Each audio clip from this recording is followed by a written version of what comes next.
ইষ্টস্বার্থ প্রতিষ্ঠা আপন দেশু ভক্তপ্রাণ দাদা এবং মায়েরা সবাইকে জানাই আমার আনন্দিত জয়গুরু। আজকে আবারও আসলাম একটি ইষ্ট প্রসঙ্গ করার জন্য। আজকের ইষ্ট প্রসঙ্গের মূল বিষয়বস্তু হচ্ছে দারিদ্রতা সম্পর্কে ঠাকুর কিছু কথা বলেছেন, তা আজকে এই আলোচনার মাধ্যমে জেনে নেব। তাই সম্পূর্ণ ভিডিওটি দেখবেন এবং ভালো লাগলে চ্যানেলটি সাবস্ক্রাইব করে ভিডিওটিতে একটি লাইক করে রাখবেন। ইউনাইটেড প্রেস অফ ইন্ডিয়ার বিধুবাবু সেনগুপ্ত এসেছেন বিভিন্ন বিষয়ে কথাবার্তা বলার পর তিনি একসময় মানুষের অর্থনৈতিক সমস্যার সমাধানের বিষয়টি তুলে ধরলেন।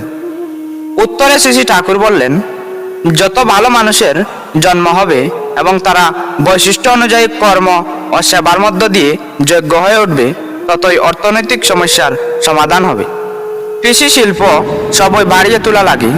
চাকরি করার বুদ্ধি যত সমাজে প্রশ্রয় পাবে, ততই কিন্তু অর্থনৈতিক সমস্যা প্রবল হবে। বিধুবাবু বললেন, হবে কিভাবে? শ্রী ঠাকুর বললেন, চাই প্রচার এবং হাতে কলমে দেখান। মানুষগুলোর পিছনে কেটে তাদের আত্মনির্ভরশীল করে তুলতে হবে। পারিবারিক শিল্প গড়ার দিকে নজর দিতে হবে। শরৎদা বললেন, বর্তমানের এই যান্ত্রিক যুগে তা কি করে হবে? শ্রী ঠাকুর বললেন, ইঞ্জিনিয়ারদের লাগিয়ে পারিবারিক শিল্পের উপযোগী যন্ত্র তৈরি করা লাগে। বিধুবাবু বললেন, নেতার প্রেরণা চাই। শ্রী ঠাকুর বললেন, বাঁচার আকাঙ্ক্ষা সবারই আছে। পরিবেশকে নিয়ে বাঁচার পথে যদি চলতে থাকেন, আপনি একজন নেতা হয়ে উঠবেন। বিধুবাবু বললেন, কিছু কিছু চেষ্টা হচ্ছে, না হলে তো দেশে অরাজকতা এসে যেত। শ্রী ঠাকুর এই প্রসঙ্গে বললেন, চেষ্টা করতে হলে জানা চাই আপনি কি করবেন ও কেমন ভাবে করবেন। মুর্শিদাবাদের জৈনক ব্যবসায়ী দাদার সঙ্গে কথা প্রসঙ্গে শ্রী ঠাকুর বললেন, ব্যবসায় উন্নতি করতে গেলে প্রধান জিনিস হলো সেবা বুদ্ধি। তুমি যদি কেবল নিজের লাভের দিকে লক্ষ্য রেখে চলো, তাতে কিন্তু কৃতকার্য হতে পারবে না।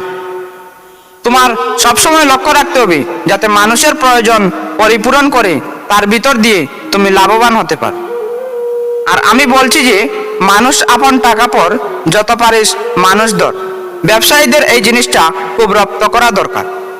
তোমার কাছে এসে মানুষ যদি আপনজনের মতো ব্যবহার পায়, তাহলে কিন্তু খরিদ্দাররা আপনা থেকে তোমার দোকানে আসবে।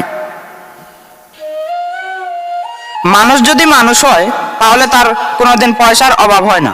আমি বলি, দেখিবে কর্তব্য যাহা জ্ঞানের আলোক, সেই ধর্ম সেই পুণ্য, চলো লক্ষ্য করে সেই পথ। একটু থেমে শ্রী ঠাকুর আবার বললেন, খুলনায় বিনোদ সাধুকা ছিল, সে শুনেছি নাকি কেরোসিন তেল বিক্রি করত। তার ওখানে সবাই বোতল ও লন্ঠন রেখে যেত। সে তার ছেলেকে দিয়ে যেসব বোতলের দড়ি পচে গেছে, সেগুলিতে ভালো পাটের দড়ি লাগিয়ে আরো লন্ঠনের চিমনি পরিষ্কার করে পলতে ইত্যাদি ঠিক করে রাখত। তাতে দিনের পর দিন খরিদ্দার বেড়ে যেত। সেবা বুদ্ধি যাদের থাকে তারা বড় হবেই। বিনোদ সাধুকা তো পরে খুব নাম করা লোক হয়ে গেল। একদিন একটি মা শ্রী ঠাকুরের কাছে অভাব অভিযোগের কথা বললেন। এ শুনে শ্রী ঠাকুর বললেন, টাকার তো দাম নেই, দাম হলো মানুষের। মানুষকে যত সেবা দিয়ে আপন করা যায়, ততই অভাব ঘুচে। মানুষকে যত তুষ্ট করা যায়, পাওয়া তত পুষ্ট হয়। স্বামী শোষক যারা, দুঃখ তুষক তারা।